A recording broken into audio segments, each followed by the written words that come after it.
that's a place I wanted to talk about a little bit today, because in some instances, NIL has gotten an immediately, like, I don't know if bad name is the right way to put it. Oh, you can say it. Yeah, Bad name. like, yeah. It's ruining college sports, right? Of course, right. yeah. Which, there's an argument there to be had about the high dollar main sports that you saw. But I think the overall capacity of good that it can have is going to far outweigh that as soon as it gets some time to develop and mature and turn into what it's going to be.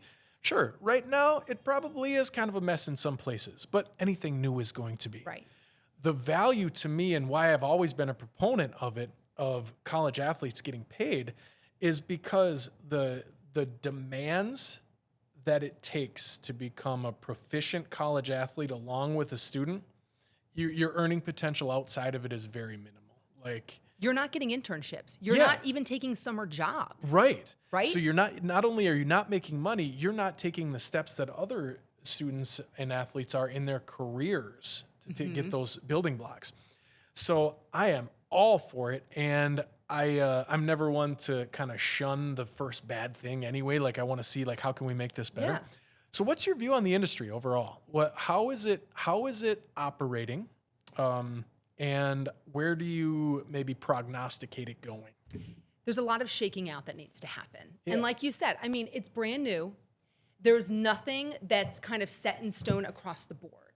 And that's what's created that Wild West that people keep talking about, right? The chaos of the transfer portal at the college level. And it is very chaotic. And in a lot of ways, certain programs at certain universities are getting screwed over when they're expecting their star player to come, and then the day before the first practice, they get a much bigger offer from another university, and then they're out the door and on their way to. So it is a little crazy right now. I mean, the transfer portal has always existed, right? There just hasn't been dollars tied to that. It's always just been full ride scholarships, right? So if you get a full ride to one place, you're probably going to get a full ride to another. So then it comes down to, like, the actual programs and how comfortable you feel there.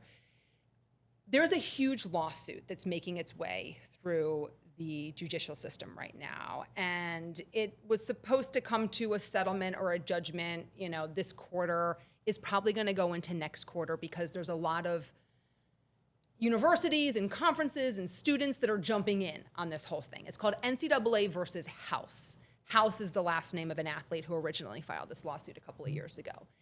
This lawsuit is going to shape on a more permanent basis the NIL landscape when it comes to rules involved, salary caps that universities will have, right? In terms of, like, think of it like that. They don't call it that, but think of it like just like a professional sports team. All right, Penn State. It's what's needed. You get $20 million to disperse amongst your athletes, right, each year. And so this is what's going to come out of it. There's roster caps that are going to be coming out of it too.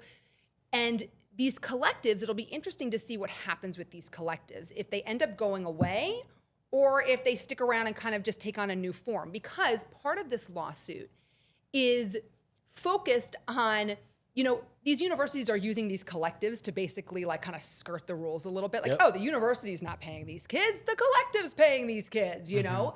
And a lot of conferences, especially your Power Five, are like, we all know what we're doing. We're not kidding anybody. Like, let's allow universities to actually pay these kids now, instead of trying to, like, skirt the rules. Let's just be fully transparent with this stuff, which is where the salary cap comes into play and all that sort of stuff.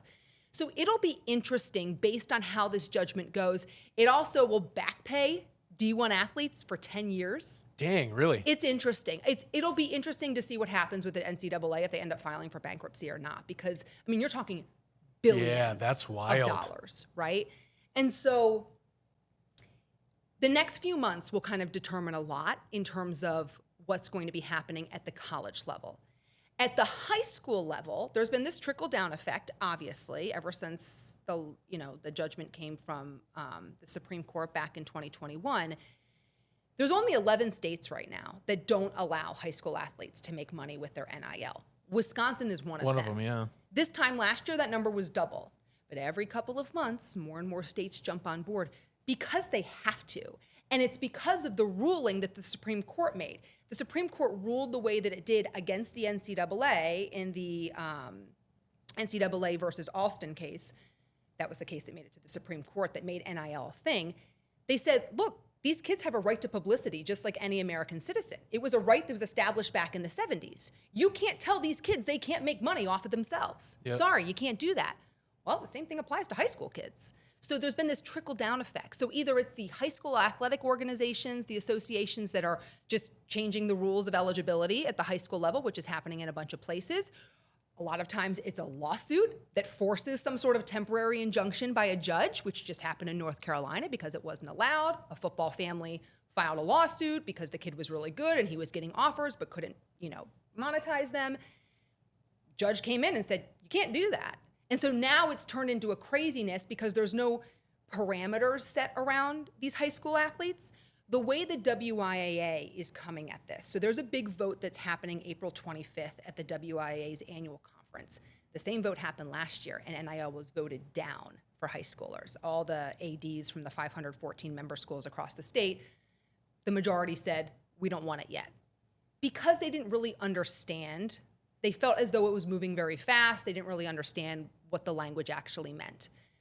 Our role in our exclusive partnership with the WIAA for the past several months has been educating all the ADs, superintendents, and principals at all the 514 high schools across the state on what this proposed language is, line by line, what each line means. What a lift. The prohibited activities, and the repercussions if they don't pass it, which will be litigation. All it takes is one family to file a lawsuit, and there's already been several families that have called the WIA's office threatening that. What does that do? That costs everybody a ton of money. It's going to be ruled one way. It already has in every other state, so there's no secret there, right, the way it's going to go. So it's either going to end in a lawsuit or it's going to end in state lawmakers, the legislature, drafting their own high school NIL legislation. And they're not experts when it comes to high school. They're not experts when it comes to high school sports. And so the way the WIA's language has been written, there's a lot of prohibited activities. There's actually 7 that are outlined in the language. But what it does is it, number one, protects student-athlete integrity. It protects the integrity of the high schools. It protects competitive equity, which is a really huge thing across the state. Any AD you talk to, it's all about competitive equity.